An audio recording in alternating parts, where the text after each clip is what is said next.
tardes. Hace unos años, bastantes, cuando hice mis primeros pesitos, le pagué un viaje a mi papá y a mi mamá. Yo no tenía pasaporte. Le pagué un viaje a mi papá y a mi mamá a Europa. Un día me llama mi papá y me da las gracias por teléfono y me dice una serie de cosas. Al día siguiente me llama mi mamá, llorando.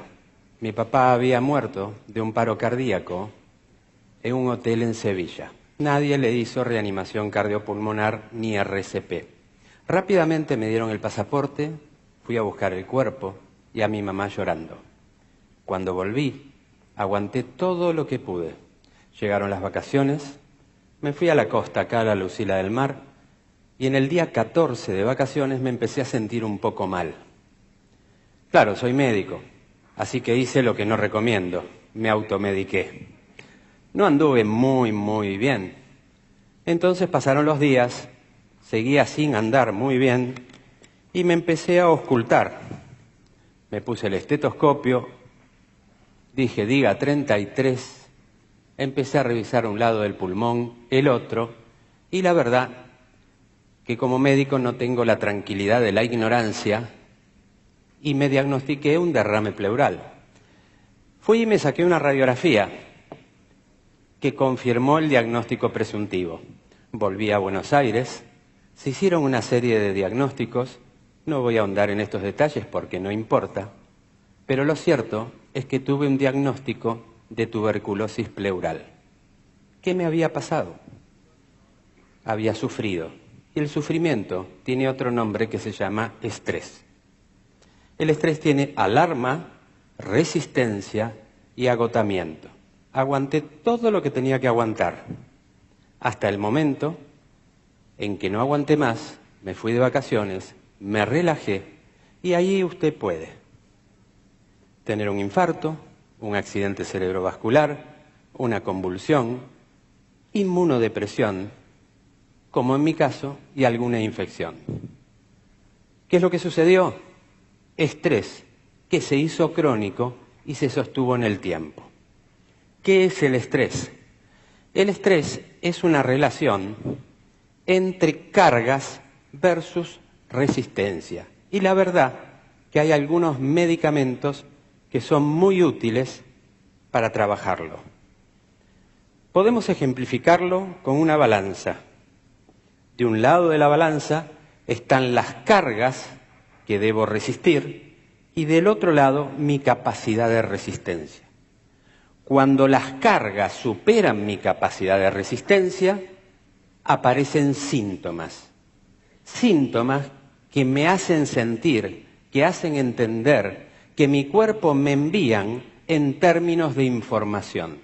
Esas cargas son, en definitiva, como un camión que lleva cargas habitualmente, como si fuera este, que puede llevar una, otra y otra carga, trabajo, familia, temas existenciales, dudas, presiones externas, la sociedad, los piquetes o lo que quieran de afuera, pero sobre todo lo que está dentro de uno.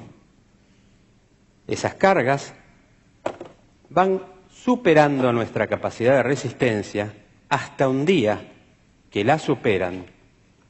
Entonces la carga supera esa resistencia y el fiel de la balanza se inclina hacia el lado del estrés, apareciendo entonces signos y síntomas. ¿Qué es un síntoma? Un síntoma es un dolor de cabeza, fiebre, dolor de estómago, falta de aire, nerviosismo, insomnio. Cualquiera crean ustedes que es, puede ser un síntoma. Pero para nosotros, quienes trabajamos en esto, un síntoma no es un síntoma. Un síntoma es información. Cuando vos venís al consultorio y me decís tus síntomas, yo no los siento. Empatizo, pero no lo siento. Pero para mí es información y hago diagnóstico. Y la verdad es que el médico que tenemos más cerca somos nosotros mismos. Por eso debemos escuchar los mensajes del cuerpo. La primera etapa del estrés, después que consideremos que todo síntoma, y me gustaría llevarlo hoy de acá, cuando les duele la cabeza, sepan que duele la cabeza, cuando tienen acidez de estómago, tienen acidez de estómago, cuando tienen dolor de espalda, tienen dolor de espalda. Pero aparte de tener esas tres cosas, tienen información que el cuerpo les está enviando para que sepan que algo sucede. El estrés comienza con la percepción. La realidad no existe sino desde nuestros propios procesos mentales. Es decir, la realidad es lo que yo creo que es. Y eso se llama percepción, que no es la realidad, sino mi interpretación de la realidad. Cuando percibo una situación estresante, cuando creo que algo me empieza a estresar, lo primero que va a suceder es que cambio de conductas y cambio de hábitos. A lo mejor el que fuma más va a empezar a fumar más porque lo va a tener como conducta compulsiva, no sustitutiva. Entonces el que fumaba 10 va a fumar 20. Yo no fumo, pero pedí esto prestado. Le voy a devolver el dinero a quien me lo prestó y le voy a hacer un favor rompiendo esto. Lo cierto es más, me dieron 2, lo voy a hacer con un segundo. Sé que aumentaron, pero se los voy a pagar. Pero eso puede pasar como conducta compulsiva no sustitutiva, y el que come puede comer más. El que se droga se puede drogar más. El que toma vino, alcohol o lo que sea, puede tomar más, como conducta compulsiva no sustitutiva, y estamos entonces en esa segunda etapa del síndrome del estrés. Primero percepción, después cambios de conductas y hábitos, y si no compensé mi situación de estrés, voy a manifestar síntomas. Cada uno de nosotros tiene síntomas distintos. Algunos será dolor de cabeza, otros miedo, otro insomnio, otros dolores musculares, otro alteración en la concentración, juicio, memoria, otros acidez gástrica. Cualquier síntoma, lo que pasa que cada uno de nosotros en general tenemos 1 o 2 síntomas. El síntoma que a lo mejor era palpitaciones, si no compenso el estrés, va a terminar siendo enfermedad. Esto es lo que vemos en ese gráfico, que es la cadena del estrés. Percepción, después si no lo compenso, conductas y hábitos, fumar más, rascarme más la nariz, si tengo mal carácter me pondré peor, y así sucesivamente hasta que aparece un síntoma, acidez gástrica, insomnio, el que quieran ustedes, alteraciones del ciclo ovárico, el que quieran. Y después de esos síntomas, si no compenso el estrés, llego a una situación de enfermedad. En definitiva, el estrés es una relación entre cargas y respuesta. Es la mochila que llevo. Un mochilero lleva una mochila adecuadamente y tiene su día normal. Pueden pasar 2 cosas. Que un día la mochila sea muy pesada, o puede pasar que un día, con el mismo peso de la mochila, él pierda fuerza, porque es más grande, por lo que fuera, o ambas cosas al mismo tiempo, y el peso de la mochila supera la capacidad de resistencia, aparecen los síntomas de estrés y se condiciona la posibilidad de padecer una enfermedad. Pero lo primero que sucede en el caso del estrés es que no somos felices. Lo primero que sucede en el estrés es que la persona no es feliz. ¿Cómo se aborda el tratamiento del estrés? Hay muchas cosas para hablar. Como dice ahí, hay un aspecto médico, hay diagnóstico, hay moléculas, hay sustancias, hay tratamientos, hay cosas para hacer. También hay cuestiones conductuales, psicológicas, cognitivas, también hay cosas para hacer.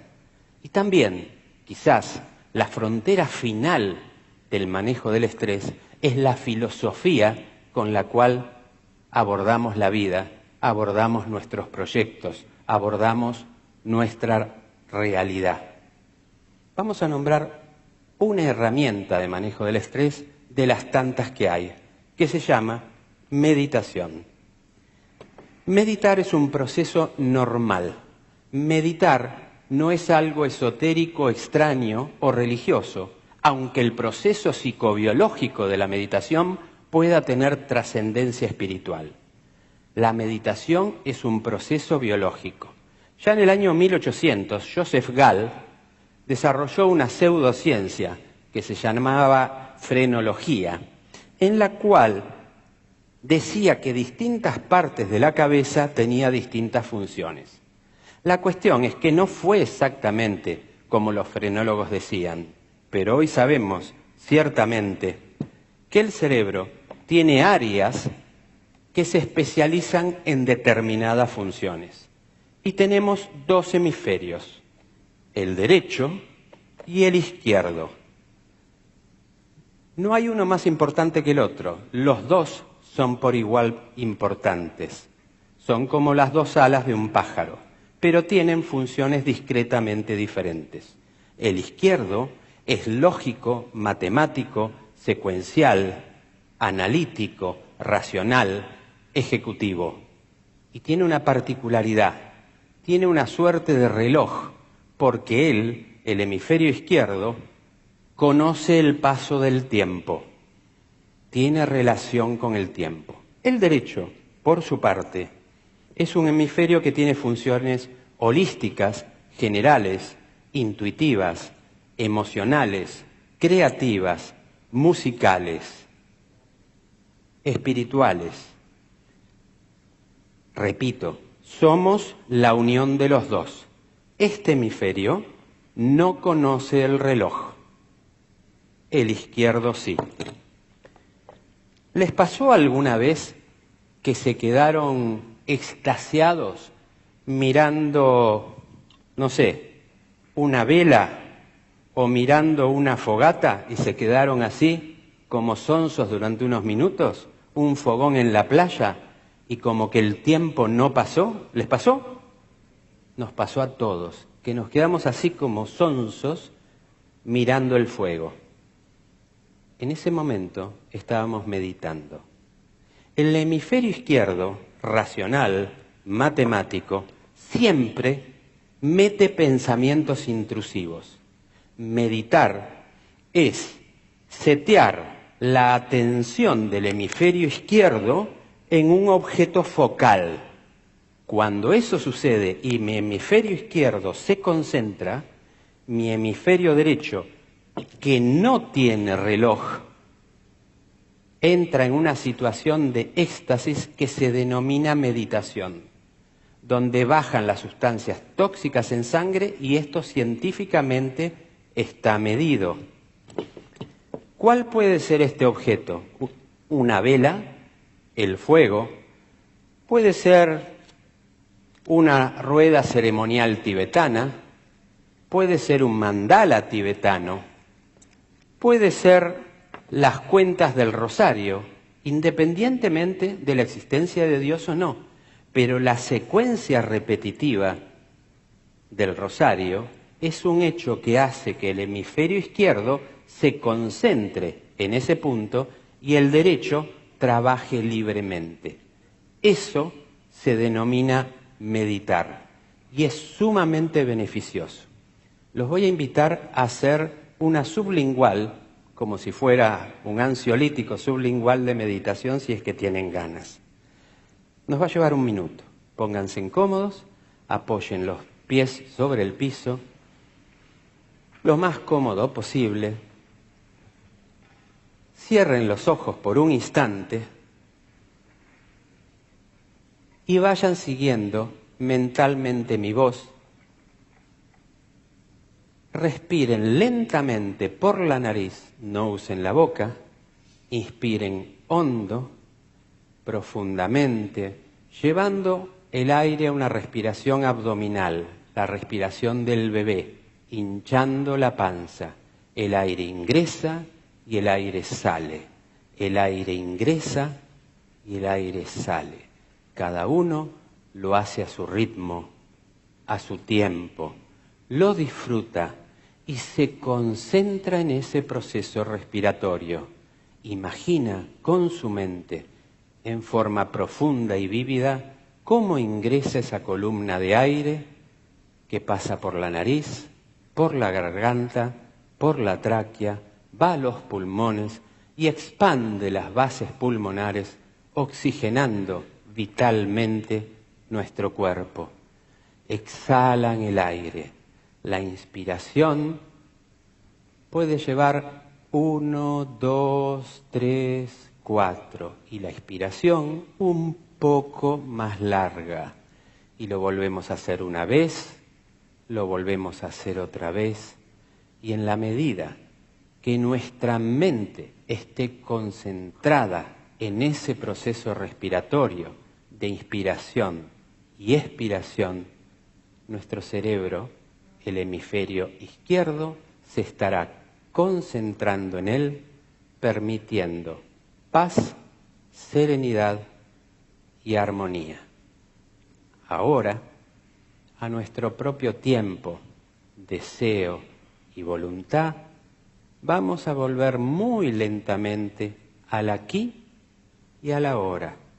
Cuando lo crean conveniente, pueden ir abriendo los ojos y se conectan con este momento. Esto es meditar y esto da paz, serenidad y da calma.